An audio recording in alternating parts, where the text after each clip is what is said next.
Now, I said I would show another video real quickly. I'm putting these all up very quickly because I have a lot of other things that I have to do yet today and tomorrow, and also coming up tomorrow and Friday with these live streams. But what I wanted to do is I wanted to show you the reaction. If you have been brought up your whole life, as Muslims have all over the world, to believe that the Quran is sacrosanct, that the Quran is inimitable, that the Quran is above criticism. If this is what you've been taught up to believe, and if the Quran has then therefore put on such a high pedestal, and you have spent your whole life believing this, then when you're shown that there actually is a multiplicity of Qurans, and that these Qurans do not agree, and that these Qurans do come from the Arab-speaking world. This is where the Quran is. It's the Arab book for the Arab people in the Arab language. That's the mother lode. And suddenly you're presented with a multiplicity of Qurans, all of which disagree. In this case, 26 of them. Take a look at what happens when that is introduced to you. There is only one Quran, right? And that every Quran in the world is the same. That's what you've been told. You have been told a lie!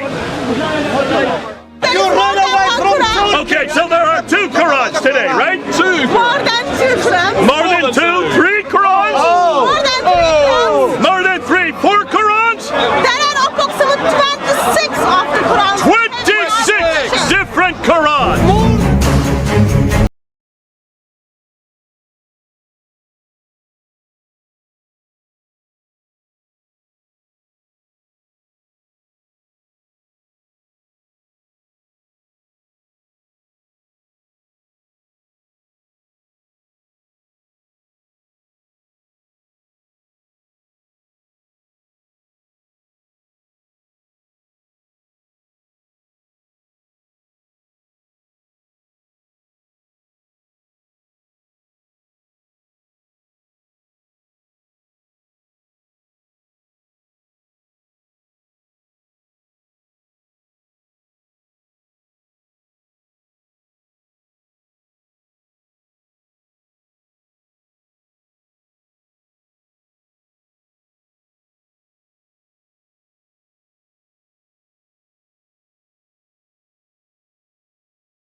What was fascinating is after we showed this, and you can see it, did you notice the guy that was saying, come on, he was trying to pull the people away?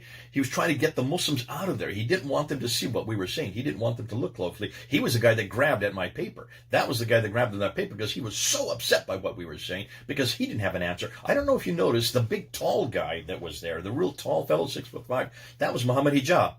That was one of the first times I had got to know Muhammad Hijab. We got to know each other quite well after that. And that was, look at his face. He was concerned because this was new to him. He hadn't come across this. And they had to take all the Muslims aside and try to redoctrinate them. The fact is, these men are just Westerners. They don't know Arabic. They don't understand what they're talking about.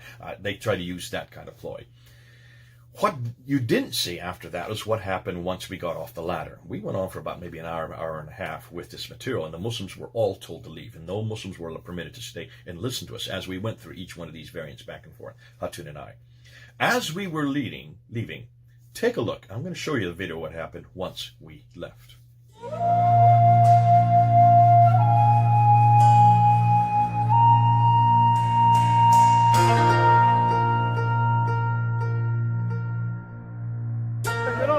Now hold these up, and what do we now know about these Qurans?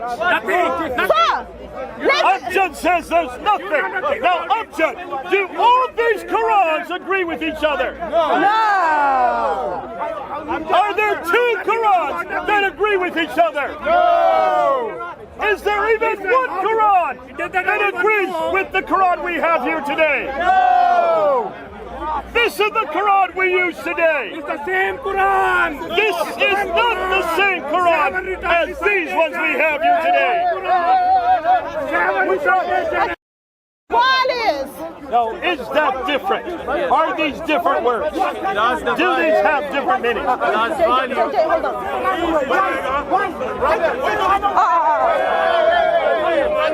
Excuse me, sir. Watch yourself, please. Why are the Muslims always violent like this? Come on, Muslims, calm down. Calm down. Calm down. If you're going to be violent, just go. We'll call the police. We'll ask you to go. I hope you've all just been watching what's been happening. We showed these 26 Qurans. You'll see the video. We were about ready to leave the corner when all these young Muslims came and surrounded us. They wanted these Qurans. They wanted to take them. They were trying, as you saw, trying to take them out of our bags. They were very upset because they want to know why we had these Qurans. We told them because we've been showing that they're all different. And they could not believe that, and they didn't want this evidence to leave the corner. This is the public way. Guys, these are not your Quran. I'm the public.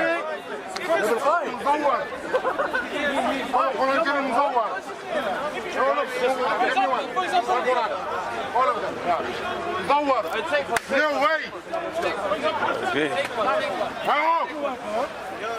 You don't touch it because this is property. He's not allowed to the Quran Kareem and the liar on it. They want to steal from Just come to me now.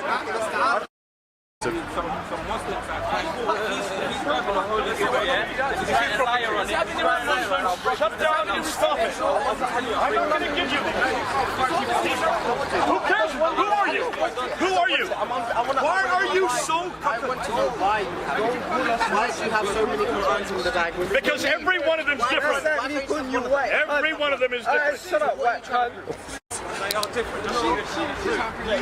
We have shown today 26 different Qurans, and you're upset. And you want to take these Qurans from us. I don't want to take it. Have I said that? Have you seen me? Goodbye.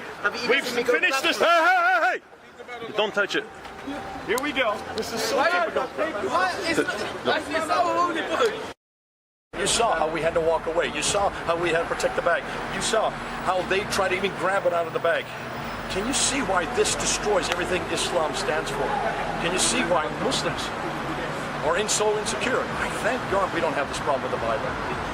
It's going to be something that will continue. But then you'll understand for Muslims who have always been told their whole lives that the Quran is sacrosanct, it's eternal, it's been sent down, it has been unchanged, and every Quran is exactly the same all over the world. We showed that there were 26 different Qurans.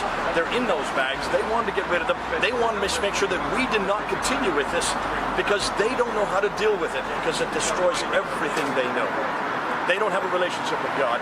All they have is that Quran and the man, the book of the man, the book of the man. That's all they have to go on.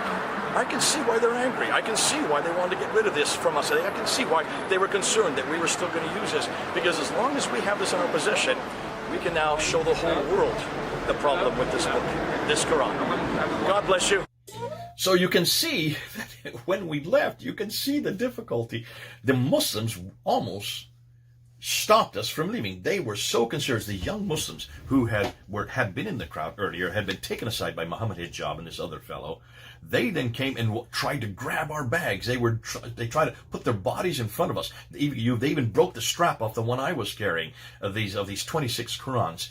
And I had to finally remonstrate with them just to get to the street. It was all the way to the street. And also on the other side of the street, they tried to follow us across. And a few of those in our group finally put their bodies in the way to stop them from grabbing our bags. They did not want us to leave with those Qurans. Why were they reacting like this? I mean, this is childish. This is bullish. This is what you would see in a schoolyard, not at Speaker's Corner. This is not something that should be in London and should be seen on camera.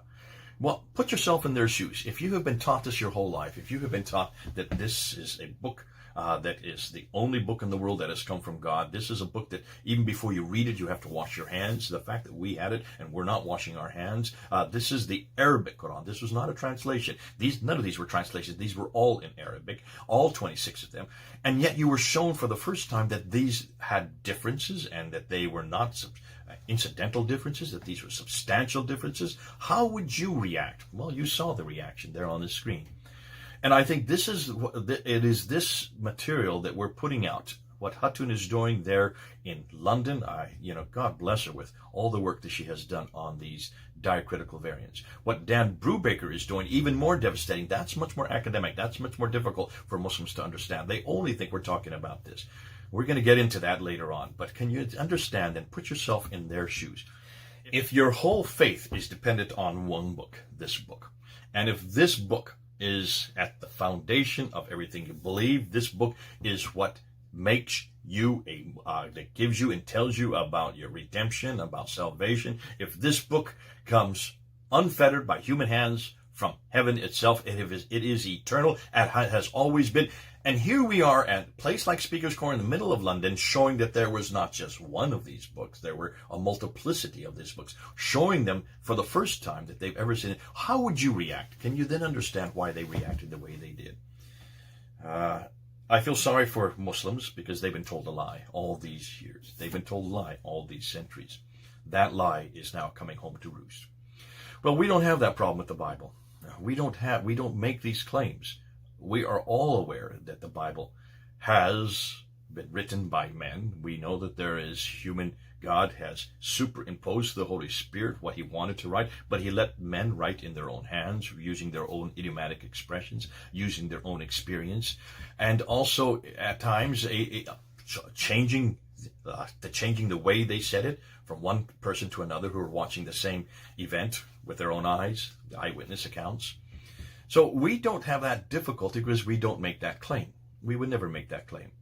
And so because of that, we would not react the same way. But even if we did make the claim, should we react like that? No, not at all. The beautiful thing about the Bible is it has been put up to criticism. The Bible has been put up